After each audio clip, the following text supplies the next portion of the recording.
Welcome to Bedcrime Stories podcast. I'm your host, T. Hi guys, hope you're all doing well. Do me a favor after watching and or listening to this video, if you find you enjoyed it or learned something, smash that like button. Now let's dig in. When a police officer in Williams, Arizona, encountered a tearful Chelsea Grimm at a cemetery on the evening of September 27th, he told Chelsea to consider spending the night in her SUV in the nearby Love's truck stop. The officer made it sound like a safe place to spend the night when you're sleeping in your car. Chelsea last spoke to her parents earlier on that same day, September 27th. A woodcutter claims he ran into Chelsea on a remote dirt road the next day, and she told him, allegedly, that she was okay and didn't need any help. Chelsea's parents haven't heard from her since that call on September 27th. Wanting to learn more about Williams and its crime rates, I did a little research. It turns out Williams has a fairly high crime rate, and, most upsetting of all, in an article about the town's crime, a police officer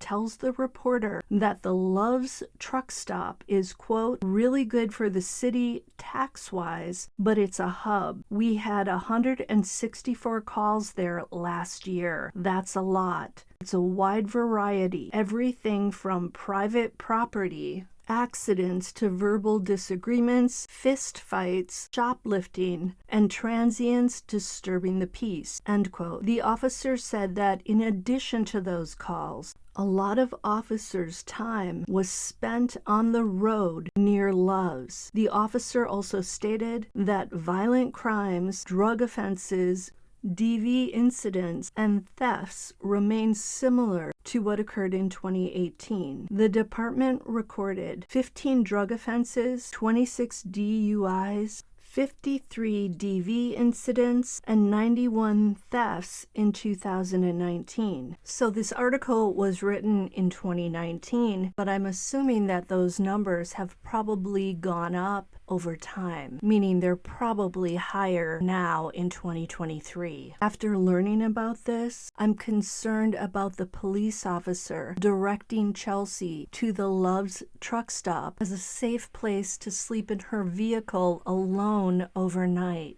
If it's such a hub of criminal activity, it doesn't seem like a good choice for a 32-year-old young woman staying alone in her vehicle overnight. Could Chelsea have met someone there? Could someone have seen Chelsea there and then followed her? I know this woodcutter guy said he saw her the next day and she told him she was okay and she didn't need any help, but it still concerns me that she's in an area where there is so much criminal activity. This is not to say that Williams is a terrible town and that all the people who live there are criminals. No, I'm not saying that. But there is an element there that could pose a danger to a single female doing a cross-country trip. And I believe the police officer meant well, and maybe what he was saying is you could be safe sleeping in that parking lot provided you're in the right spot and you lock your car doors. But personally, I've always been wary of truck stops. How many serialists have we learned about who were truck drivers and who traveled across the country and conveniently pulled off the highway in certain places to find their victims? I'm not saying all truck drivers are bad people. I just know from watching a lot of true crime cases on television and YouTube that it's not unknown for a truck driver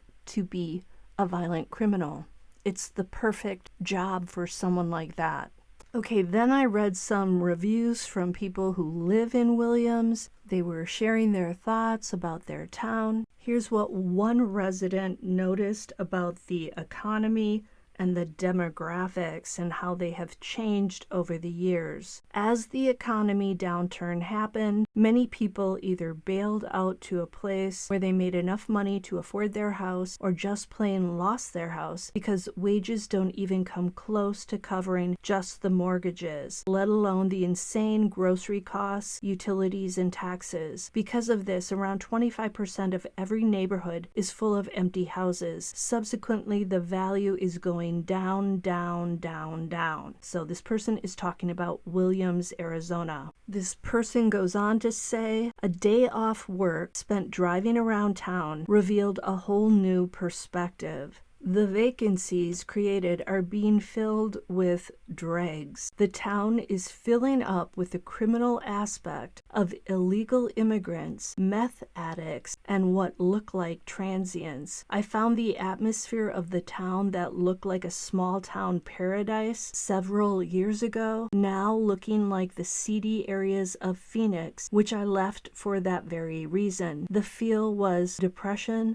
hopelessness, and it was like everyone gave up. I'm going to fast forward to the last paragraph of this person's review, and this person says, truly sad. What was once a town I was so glad I moved to and could let the children play outside or walk to their friends' houses is now a place where you hear frequent sirens, hear stories about crime, drugs, and violence. And now I drive the kids to the same friends' houses and wonder why I left Phoenix so I could be stuck in a house that is worth less than half of what I'm paying for and having the same neighborhood. Hearing about all of this in Williams makes me a tad afraid for Chelsea being out there alone. Of course, we don't know that a criminal person stepped into her life and caused her to vanish and not call her parents. It's possible that she had something happen to her after she got out of her car and started walking. There's certainly many places to get lost,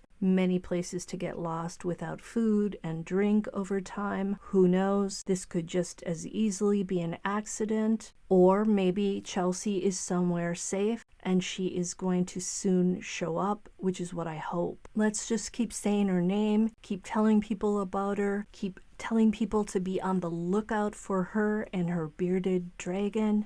Until the next time on Bed Crime Stories.